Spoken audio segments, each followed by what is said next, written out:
உலகத்தில் அல்லாஹ் சில பாவங்களை வைத்திருக்கிறான், சில குற்றங்களை அல்லாஹ் வைத்திருக்கிறான். யார் அந்த பாவத்தை செய்து கொண்டு அவர் நெத்தி கருக்க கருக்க தொழுதாலும் அந்த தொழுகை அல்லாஹ் ஏற்றுக்கொள்ள மாட்டார். யார் அந்த பாவத்தை செய்து கொண்டு 30-40 ஹஜ்ஜிகள் செய்திருந்தாலும் அவருடைய ஹஜ்ஜிகளை அல்லாஹ் கபூல் செய்ய மாட்டான்.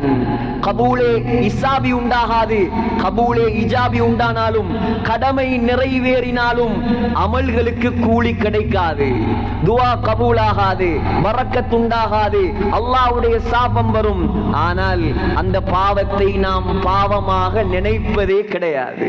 என்ன பாவம் தெரியுமா? இரத்த பந்தத்தை துண்டித்து வாழ்வது.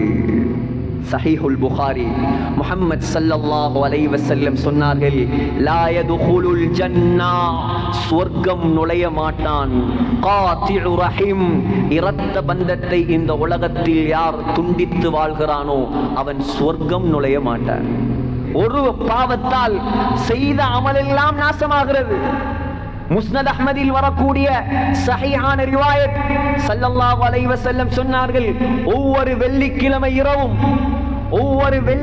இரவும் அடியார்களுடைய அமல்கள் அல்லாஹ்வுடைய சன்னிதானத்துக்கு உயர்த்தப்பட்டு கொண்டே இருக்கிறது.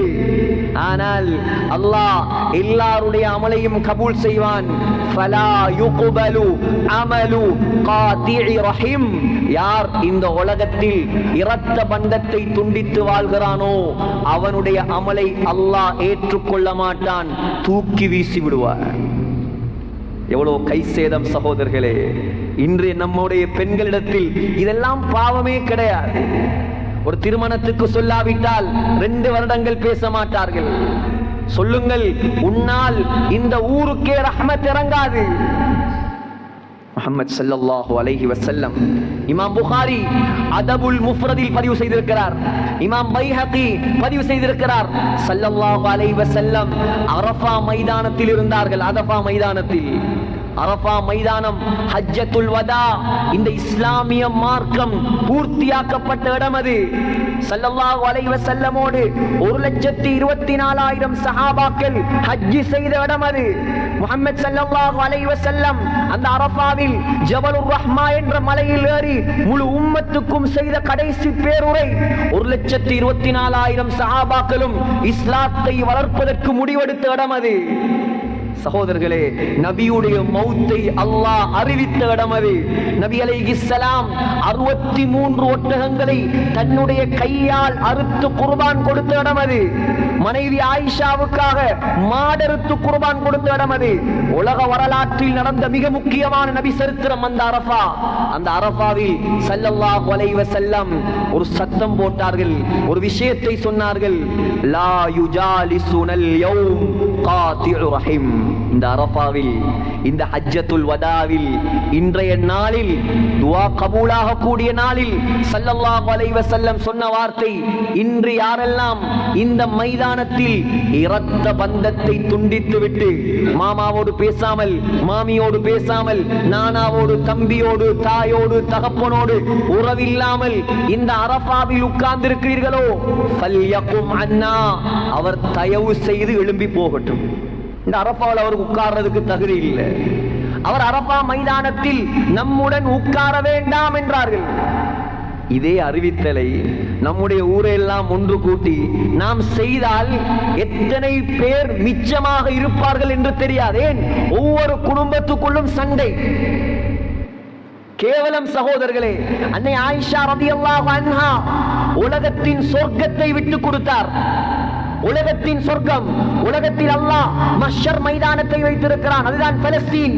உலகத்தில் அல்லாஹ் சொர்க்கத்தை வைத்திருக்கிறான், அதுதான் மதீனா. என்னுடைய கருத்தா இது? புகாரியுடைய ஹதீஸ், மா பைன பைதி வ மிம்பரி ரௌதத்தும் மின் ரியாதில் ஜன்னா. முஹம்மது ஸல்லல்லாஹு அலைஹி வஸல்லமுடைய மிம்பருக்கும் முஹம்மது ஸல்லல்லாஹு அலைஹி வஸல்லமுடைய வீட்டுக்கும் இடைப்பட்ட அந்த பகுதி, சொன்னார்கள், சுவர்க்கத்தின் பூங்காவனம் அது. நமக்கு விளங்குறா ஒயிட் கார்பெட் என்று சொன்ன விளங்கும். இந்த ஒயிட் கார்பெட், இப்ப ஒயிட் கார்பெட் எல்லாம் இல்லை, எல்லாமே பச்சை கார்பெட் தான். ரௌதா ஒயிட் கார்பெட்டாக மாறிட்டு. சகோதரர்களே, கண்ணியமானவர்களே, பெயரை சரியாக சொல்ல வேண்டும். அந்த சுவர்க்கத்து பூஞ்சோலையில் அடக்கம் செய்யப்பட்ட முதலாவது நபர் முஹம்மது ஸல்லல்லாஹு அலைஹி வஸல்லம். அந்த சுவர்க்கத்தில், உலகத்தின் சொர்க்கத்தில் இரண்டாவது அடக்கப்பட்டவர் அபூபக்கர் சித்தீக் ரலியல்லாஹு அன்ஹு. அந்த சுவர்க்கத்தில் மூணாவதாக ஒரு இடம் இருந்தது. அந்த இடத்தை அன்னை ஆயிஷா தனக்காக வைத்திருந்தார். உலகத்தின் தலைவர், உலகத்தின் சிறந்த சஹாபி, இவர்களுக்கு பக்கத்தில் சுவர்க்கத்தில் இடம். சாதாரண இடமா? சாதாரண இடமா? அமீருல் முஃமினீன் உமர் இப்னு கத்தாப் ரலியல்லாஹு அன்ஹு சுபஹ் தொழுகையில் கத்தியால் குத்தப்பட்டு சக்கராத்தில் இருந்து கொண்டு மகன் அப்துல்லாவை கூப்பிட்டு சொன்னார், அப்துல்லா, அப்துல்லா, ஆயிஷா நாயகியிடம் செல் மகனே, ஆயிஷாவிடம் செல் மகனே, அங்கே போய் நீ கேளு, ஆயிஷா தனக்காக வைத்திருக்கும் இடத்தை உமர் கேட்கிறார் என்று சொல். ஜனாதிபதி என்று சொல்லிவிடாதே. ஃபஇன்னி லஸ்துல் யௌம அமீரன் லில் முஃமினீன். நான் இப்ப அமீருல் முஃமினீன் அல்ல, நான் ஜனாதிபதி அல்ல, நான் கலீஃபா அல்ல, நான் இப்பொழுது சக்கராத்தில் இருக்கும் ஒரு சாதாரண மனிதன்.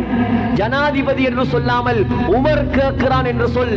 ஆயிஷா அனுமதி தந்தால் அடக்குங்கள் அங்கே. ஆயிஷா தரவில்லை என்றால் என்னை பகீஉல் கர்கத், ஜன்னத்துல் பகீல் அடக்கி விடுங்கள். கொடுப்பான சகோதரர்களே யாராவது? ஆயிஷா ரலியல்லாஹு அன்ஹா வானத்துக்கு கீழ் பூமிக்கு மேல் இதப்போல ஒரு இடம் இல்லை, ஆனால் என்னை விட இந்த இடத்துக்கு உமர் தகுதிதான், நான் விட்டு தந்து விட்டேன், தாராளமாக அடக்குங்கள் என்றார் அன்னை ஆயிஷா. அதுதான் உலகம் அழியும் வரைக்கும் அந்த ஆயிஷாவுடைய பெயர் மங்காது ரலியல்லாஹு அன்ஹா. ஆனால் கேவலம் கூட பிறந்த நானாவும் தம்பியும் 2 அடி காணிக்காக 20 வருஷமாக பேசாமல் இருக்கிறான். ஆயிஷா சொர்க்கத்தை விட்டு கொடுத்தார், இவன் அழிந்து போகும் துனியாவுக்கு சண்டை பிடிக்கிறான் 20 வருஷமா. சபையில ஸல்லல்லாஹு அலைஹி வஸல்லம் அறிவித்தவுடன் சஹாபாக்கள் என்ன நம்மை போல வாய் வழி இஸ்லாமா? வாழ்க்கையில் இஸ்லாம். எந்த சஹாபியும் எழும்பவில்லை, எல்லாரும் உட்கார்ந்திருந்தார்கள். சகோதரர்களே, ஒரே ஒருவர், ரஜுலும் மின் அக்ஸல் கௌம், கூட்டத்துல தொங்கல்ல இருந்த ஒருவர் எழும்பி போனார், திரும்பி வந்து உட்கார்ந்தார். அவரை கூப்பிட்டாங்க, வாங்க, என்ன விஷயம்? யாரும் போகல, நீங்க மட்டும் போனீங்க. யா ரசூலல்லாஹ் வ காலத்துன் லீ, என்ற சாட்சி, உம்மாவோட கூட பிறந்தவர் நாயகமே, நான் அவவோடு சண்டை பிடிக்கல, நான் அவவோடு கோவிக்கல. அந்த சஹாபியுடைய வார்த்தையை பாருங்கள், சாரமத்னி, அவதான் என்னோடு உறவாடாமல் இருந்தால், என்னோடு உறவை துண்டித்து இருந்தால், நீங்க இப்படி ஒரு வார்த்தையை சொன்னதுக்கு பின்னால் நான் எப்படி உட்கார்ந்திருப்பது? போனேன், சந்தித்தேன், உறவாகினேன், அவவும் என்னோடு கட்டி அணைத்து அழுது உறவாகிவிட்டால். ஸல்லல்லாஹு அலைஹி வஸல்லம் சொன்னார்கள், இந்த முழு முஸ்லிம் சமூகத்துக்கும் ஒரு எச்சரிக்கை விடுத்தார்கள். ஸல்லல்லாஹு அலைஹி வஸல்லம் சஹாபாக்களுக்கு அல்ல, சஹாபாக்களுக்கு பின்னால் வந்த நமக்கு ஸல்லல்லாஹு அலைஹி வஸல்லம் அந்த அரஃபா மைதானத்தில் வைத்து விடுத்த எச்சரிக்கை தான், லா தன்ஸிலுர் ரஹ்மா அலா அலா, ஏ முஸ்லிம்களே கவனமாக கேளுங்கள், ஏ முஸ்லிம்களே உள்ளத்தில் ஆழமாக இந்த விஷயத்தை பதிய வைத்துக் கொள்ளுங்கள். லா தன்ஸிலுர் ரஹ்மா அலா கௌமின் ஃபீஹிம் காத்திஉ ரஹிம். எந்த ஒரு சமூகத்தில், எந்த ஒரு சமூகத்தில் சகோதரர்களே, எந்த ஒரு ஊரில், உதாரணமாக நம்முடைய இந்த மாவனெல்லை பள்ளிப்போர்வ என்ற ஊரை எடுத்துக்கொள்வோம். இங்கே வாழக்கூடிய மக்கள் எல்லாம் எப்படிப்பட்டவர்கள் தெரியுமா? 99% இரத்த உறவை பேணக்கூடியவர்கள், எல்லாரும் அதுல பெர்ஃபெக்ட். ஆனால் ஸல்லல்லாஹு அலைஹி வஸல்லம் சொன்னார்கள், ஒரே ஒருவன் தான் ஊரில் இருக்கிறான். எப்படியானவன்? இரத்த பந்தத்தை துண்டித்தவன் ஒரே ஒருவன். அந்த ஊரில் இருந்தாலும் அந்த ஊருக்கே, அந்த சமுதாயத்துக்கே அல்லாஹ்வுடைய ரஹ்மத் இறங்காது, முசீபத்து தான் உண்டாகும். விளங்குதா சகோதரர்களே? ஓட்டைகள் எங்கே இருக்கிறது? ஓட்டைகள் எங்கே இருக்கிறது? அல்லாஹ் தஆலா குர்ஆனில் 3 இடங்களில் சபிக்கிறான். முதலாவது சாபம், இது என்னுடைய சாபம் அல்ல, படைத்தவனுடைய சாபம். மிம்பரில் வைத்துக் கொண்டு சாபம் விடுவதல்ல, அல்லாஹ்வுடைய மார்க்கத்தை, இஸ்லாத்தை முறையாக எத்தி வைப்பது உலமாக்களுடைய கடமை. சகோதரர்களே, முதலாவது சாபம், முதலாவது சாபம் சூரத்துல் பக்ரா. சூரத்துல் பக்ரா அல்லாஹ் சொல்கிறான், உலாயிக ஹுமுல் காசிரூன். கியாமத்துடைய நாளையில் யாரெல்லாம் இரத்த உறவை துண்டித்தீர்களோ எல்லாரும் நஷ்டமா போங்க, எல்லாரும் கைசேதமாக மாறுங்கள். இரண்டாவது சாபம் சூரத்துர் ரஅத். ரஅத் என்றாலே இடி. அந்த இடிங்கிற சூறாவுல அல்லாஹ் இடி மாதிரி ஒரு சாபம் போடுறான். இதற்காக இந்த உம்மத்து பயந்து நடக்க வேண்டும் என்பதற்காக. உலாயிக லஹுமுல் லஅனா. இரத்த உறவை துண்டிப்பவர்களே உங்களுக்கு அல்லாஹ்வுடைய சாபம் உண்டாகட்டும். வலஹும் சூத்தார். இரத்த உறவை துண்டிப்பவர்களே அவர்களுக்கு அல்லாஹ் வைத்திருப்பது மோசமான நரகத்தை அல்லாஹ் சொல்கிறார். மூணாவது அல்லாஹ் சபிக்கிறான். சூரத்து முஹம்மத் அல்லாஹ் சபிக்கிறான், நாசமாக போகட்டும். சபித்து விட்டு சொல்கிறான், ஃபஸம்மஹும் வஅமா அப்சாரஹும். இரத்த உறவை துண்டிப்பவர்களே உங்களுடைய பார்வைகளை அல்லாஹ் குருடாக மாற்றட்டும், அல்லாஹ் உங்களுடைய காதுகளை செவிடாக மாற்றட்டும். என்னுடைய சாபமா சகோதரர்களே? படைத்த ரப்புல் ஆலமீனுடைய சாபம் இது. கேட்டுவிட்டும் திருந்தவில்லை என்றால் உலகத்தில் எதை கேட்டுவிட்டும் திருந்த மாட்டான். அல்லாஹ்வை பயப்படாதவன் வேற எதற்கும் பயப்பட மாட்டான். சகோதரர்களே, இவ்வளவு அமல் செய்வது நாம் நரகம் போவதற்கா? சஹீஹ் இப்னு ஹிப்பான், சுனன் அபீ தாவூத், முஸ்னத் அஹ்மத் ஆகிய கிரந்தங்களில் வரக்கூடிய சஹீஹான ரிவாயத் சொன்னார்கள் ஸல்லல்லாஹு அலைஹி வஸல்லம், அல்லாஹ் தஆலா சொல்கிறானாம், அனர் ரஹ்மான், நான் தான் ரஹ்மான். ரஹ்மான் என்றால் என்ன? மோஸ்ட் கிரேஷியஸ், அளவில்லாத அருள், இணையில்லாத கிருபை. உலகத்தில் யாருக்கும் ரஹ்மான் என்று பெயர் வைக்க முடியாது, யாருக்கும் ரஹ்மான் என்று பெயர் வைக்க அனுமதி கிடையாது. பெயர் வைக்க வேண்டும் என்றால் அப்துர் ரஹ்மான் என்றுதான் பெயர் வைக்கும். அவ்வளவு மகத்தான அல்லாஹ்வுடைய பெயர் தான் ரஹ்மான். அல்லாஹ் சொல்கிறான், இரத்த பந்தத்துக்கு அரபியில ரஹீம் என்று சொல்வார்கள். ரஹீம்.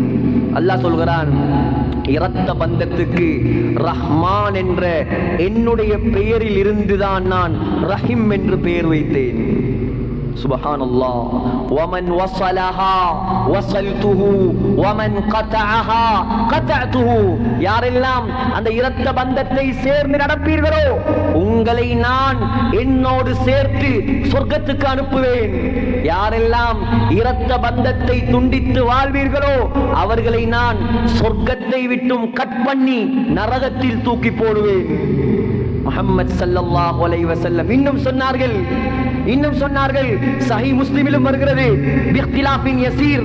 சகோதரர்களே, அல்லாஹ் தஆலா கியாமத்துடைய நாளையில் இரத்த உறவுக்கு உருவம் கொடுப்பானாம். உருவம், இரத்த பந்தத்துக்கு உறவு கொடுக்கப்பட்டு தோற்றம் கொடுக்கப்பட்டு அது அல்லாஹ்வுடைய அரிசில் போய் தொங்கிக் கொண்டு அப்படியே நோட் பண்ணுமா. யாரெல்லாம் போறான் எல்லாரும் அதாலதான் போகணும். சொல்லுமா, யா அல்லாஹ், இன்னா போறானே, இவன் உலகத்தில் என்னை சேர்ந்து வாழ்ந்தவன், அவனை சொர்க்கத்துக்கு அனுப்பு. யா அல்லாஹ், இதோ போறானே, இவன் உலகத்தில் என்னை துண்டித்தவன், இவனை நரகத்துக்கு அனுப்பு. அல்லாஹ் அது சொல்வதை செய்வானாம். இதைவிட எச்சரிக்கை வேண்டுமா சகோதரர்களே? உலக வாழ்க்கையை ஒரு சிறிய கோபத்துக்காக, உலக வாழ்க்கையை ஒரு அடிக்காணி துண்டுக்காக, உலக வாழ்க்கையை 1,00,000 பணத்துக்காக நாசமாக்கி விடாதீர்கள்.